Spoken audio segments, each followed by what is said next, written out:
4 minute में आपको बताऊंगा ये इब्राहिम एकॉर्ड क्या है, इसमें कौन से मुल्क शामिल हुए, कौन से नहीं, और डोनाल्ड ट्रंप क्यों चाहता है कि सारे दुनिया के जो अरब ममालिक हैं वो इसमें शामिल हो जाएं। देखिए, सबसे पहले आपको इसके नाम को समझना है कि इसको इब्राहिम एकॉर्ड जो है वो आखिरकार क्यों कहा जा रहा है। और दुनिया के अंदर ना 3 बड़े मज़ाहिब हैं जिन्हें इब्राहिमी मज़ाहिब जो है वो कहा जाता है, जिसमें हमारा इस्लाम है, यहूदियत है और ईसाईयत है।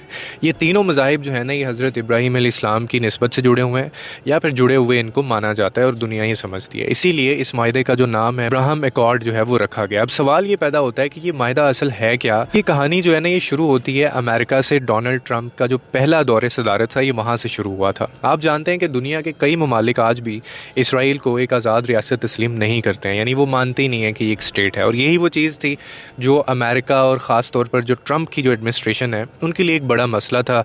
आपको पता है अमेरिका नहीं, इसके पीछे इसराइल है, तो इसने ट्रंप को कहा कि भाई हमें तस्लीम करवा के दो। तब ट्रंप ने अपने दामाद जैरेड कुशनर के साथ मिलकर फिर एक मंसूबा बनाया। वो मंसूबा मिडल ईस्ट में ऐसे ताल्लुकात बनाने के लिए था कि जहाँ अरब ममालिक जो हैं वो ख़ास तौर पर इसराइल को बाज़ाब्ता तौर पर वो तस्लीम कर लें, क्योंकि इनके लिए इस्लाम मज़हब सबसे बड़ा ख़तरा है। और यहाँ से ये शुरू होता है जनाब अली इब्राहिम एकॉर्ड, जिसकी अब बाकायदा बात होनी शुरू होगी। यानी सादा अल्फाज में जो मुल्क इसराइल को एक आज़ाद रियासत मान लेगा या उसके साथ वो ताल्लुकात कायम करेगा, वो इस मुआहदे का हिस्सा बन जाएगा। और सबसे पहले इसके ऊपर जो है ना वो दस्तखत किए हैं मुत्तहिदा अरब अमारात ने और बहरीन ने, बाकायदा इसके ऊपर उन्होंने दस्तखत भी कर दिए। बाद में इसमें सूडान भी शामिल हुआ, फिर मराकश भी शामिल हो गए। दूसरा सवाल ये पैदा होता है कि इनको बदले में क्या मिलेगा। बदले में जनाब इनको वही इकनॉमिक ग्रोथ मिलेगी, इनका इसराइल और अमेरिका के साथ ट्रेड बढ़ेगी, ये उनको रीजनल सिक्योरिटी मुहैया करेंगे। जो टैरिफ आए दिन ट्रंप लगा देता है किसी के ऊपर भी, उनको छूट मिलेगी इसमें।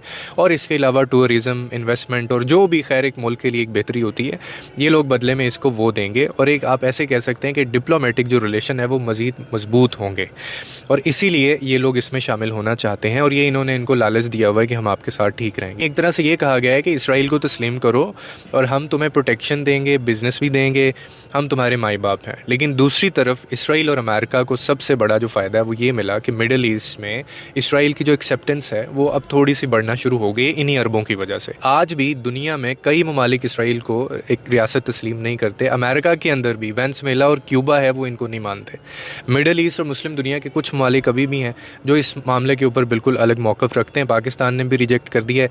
उसकी वजह हमारा एक मजहबी और हमारा कुरान, हमारा मज़हब और हमारे लोगों का जो एक अकीदा है। इसका सबसे बड़ा जो मकसद है ना वो सिर्फ एक ही है कि डोनाल्ड ट्रंप ये चाहता है कि इस दुनिया के ऊपर जो 3 बड़े जो मज़हब हैं, जैसे इस्लाम है, यहूदियत है, ईसाईयत है, वो ये सब को इकट्ठा करे और एक मज़हब के अंदर वो मर्ज करते। जैसे कि कंपनियां मर्ज नहीं होती हैं, जैज़ उसमें मर्ज हो गई, वो यूफोन जैज़ में और टेलीनॉर में मर्ज हो गई। और ये पागल भी यही कहता है, वो ये समझ रहा है कि मेरा अपना एक मज़हब हो, उसके अंदर सारे आ जाएं और फिर उसी मज़हब को सारे लोग मानें।